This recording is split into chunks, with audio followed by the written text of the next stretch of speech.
mudança, a primeira reação é que não vai ser possível. Tá? Então, houve uma questão aqui na técnica operatória e, inicialmente, foi um estresse, não sei se o João Paulo lembra ou pode relatar isso, foi um estresse, que não é possível. O que aconteceu na sequência? Se criaram maneiras, mas por quê? Porque isso não é um fato nosso só. Como é que se faz nos Estados Unidos, como é que se faz na Europa? Existem materiais que podem, parcialmente, não estou dizendo totalmente ainda, pode ser que daqui a 10 anos, olha, tá? Tu pode substituir o treino, então, a textura do material e não sei, imediatamente no próximo semestre, já estava implementada para a turma a seguir, em vez de tu pegar os ratinhos, matar os ratinhos para depois costurar, tu fazer com outro tipo de material. E tu usar o experimento em situações que sejam realmente insubstituível. Esta é a tendência da pesquisa, inclusive. Agora, por que isso é um assunto delicado? Porque tem muita gente que trabalha com essas questões de pesquisa animal e depende dela para os seus projetos de pesquisa. Eu fui falar isso, comentar com um professor da área básica uma vez no almoço. Sabe aquela coisa que tu levanta, aquela bola que tu levanta assim, brinca? Ah, não, claro que tu viu que os alunos entraram no processo e quase apanhei. Eu acho que é fruto do tempo, as mudanças levam a essas posições radicais. Não é grandes problemas, não foi grandes problemas, não, deve ter sido também. Tá? Nos outros lugares onde já estão numa fase com essa nova política, tá? Deve ter sido um problemão no começo, mas depois imediatamente. Aí eu pergunto isso, se é a tendência mundial, aqui será que vai ser diferente?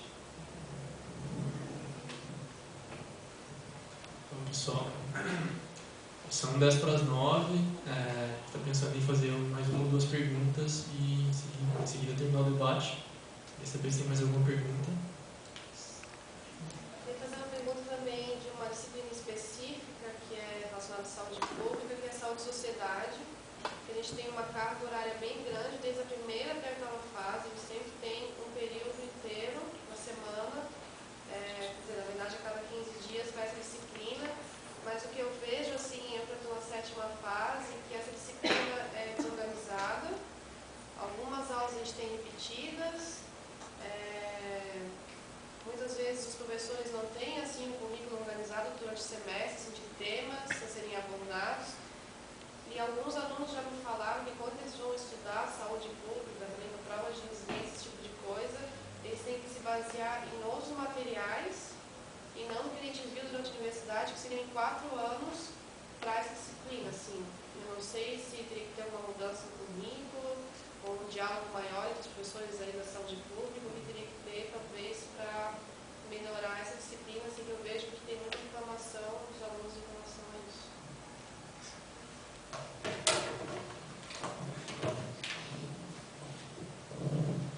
Por isso é que é importante essa reavaliação, né? Porque, do ponto de vista prático, a cada final de semestre está programado uma reavaliação do currículo, né? E os alunos têm que colocar o que está acontecendo e a gente levar aos professores, né? Cabe ao coordenador do curso fazer esse tipo de abordagem, porque se torna inadmissível que um curso no aprendizado não aborde o conhecimento adequado. É claro que a gente está sempre em evolução, né? O conhecimento está sendo a cada dia modificado, mas eu não acredito que na saúde pública nós tenhamos tantos avanços e que esses conhecimentos que vocês estejam aprendendo agora não sejam suficientes para a resolutividade de um processo profissional de qualquer um dos estudantes de medicina. Então eu penso que precisa ser discutido, levado à coordenação, para que se tomem as medidas necessárias e o coordenador do departamento, a chefe do departamento, vai levantar essas propostas, porque eu nunca ouvi colocar aqui no nosso departamento. É claro que a gente tem deficiências aqui e acolá, mas se é uma coisa tão significativa como você está colocando, eu acho que precisa ser avaliado. Eu desconheço essa questão pontual, não me lembro nos disfarce, não me lembro de ter visto isso, tá? Mas é o que deveria ser feito, é exatamente isso. Aí que está.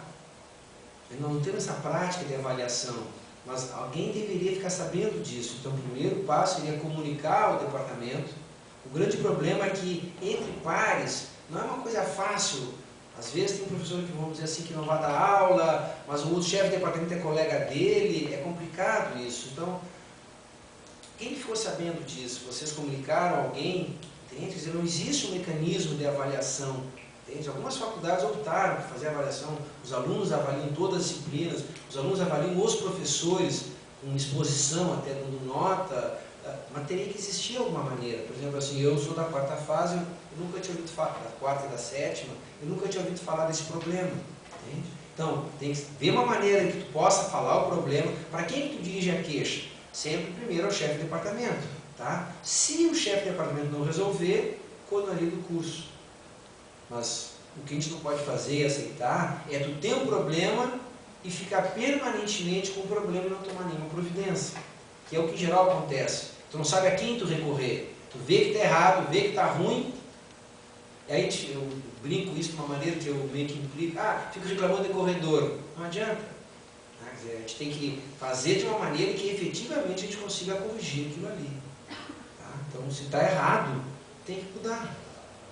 Não tem coisas boas e certas funcionando, por que não arrumar as erradas? Entende? Tem gente que faz o seu trabalho muito bem feito. Eu não gosto de citar nomes aqui porque, esqueceu do fulano. Mas tem áreas que trabalham muito bem. Todos os departamentos de medicina têm professores muito dedicados, que se dedicam, são exemplo. Agora, os que não estão cumprindo, tem que ser de alguma maneira corrigido. Tá? Agora, é uma dificuldade. O serviço público é difícil tu premiar quem faz e, sei lá, penalizar quem não faz. É uma dificuldade grande que a gente tem. Mas tem que ser modificado. Só coloquei que realmente sabe que é recorrente, né, essa informação sobre as funções de saúde e sociedade, né, que está no documento de seminário, se a gente tem algumas considerações sobre a disciplina. Até uma coisa que os alunos reclamam muito é que não vem sentido no segmento, assim, não vem que ela segue não faz sentido, assim, longitudinalmente, ao longo das fases, o que é dado na disciplina. Está acontecendo um processo de organização, mas realmente a gente tem que ir atrás para ver se consegue melhorar, porque tem muitas reclamações mesmo. Tem mais alguma pergunta? Eu tenho um ponto que eu acho bem importante, porque a gente, pensando em ser médico no futuro, a gente tem que pensar com a nossa própria saúde, dos colegas, dos alunos, e vocês como médico voluntário. Eu fiquei doente semestre passado e eu descobri uma coisa, assim, que eu fiquei assustada. Eu fui no DAI, perguntava o que eu fazia, né, eu estava doente, eu precisava reduzir minha carga horária. Aí o DAI pegou o currículo e falou, não, mas fica tranquila, o teu mínimo de créditos é 22. Aí eu fui fazer a matrícula, eu escolhi lá, fui somando 22 créditos. Pelo que eu me lembre, tá, eu posso estar enganado, tipo, tem claro, mas até onde eu me lembro, 22 créditos significa um crédito, uma hora aula, 50 minutos. Então, daria um pouco menos do que as 22, daria em torno de 20 horas semanais. Só que, quando para mim surpresa, quando a gente vai fazer a matrícula, esses 22 créditos são todas as disciplinas da fase, ou seja, a realidade do que está constando no currículo de créditos não está condizendo com a quantidade de horas que a gente tem. Se a gente fizer a curva certinho, geralmente tem uma área verde na semana, então você tem uma média, tá, de 30 a 35 horas semanais. Então, essa relação, eu precisava reduzir a carga horária, eu entrei com requerimento de criar uma situação especial para fazer isso. Mas, na realidade, pelo regulamento, como em outros cursos da universidade, o próprio currículo do curso tinha que permitir que, se por qualquer necessidade, porque foi motivo de saúde, outras pessoas se estressem por outras razões, que a gente sabe de muita gente que até desiste do curso por causa dessa carga horária excessiva. Muitos alunos precisam trabalhar para se sustentar no curso. Muita gente precisa. E a bolsa permanente da universidade não sustenta ninguém. Tudo bem que é uma ajuda para quem não recebeu nada,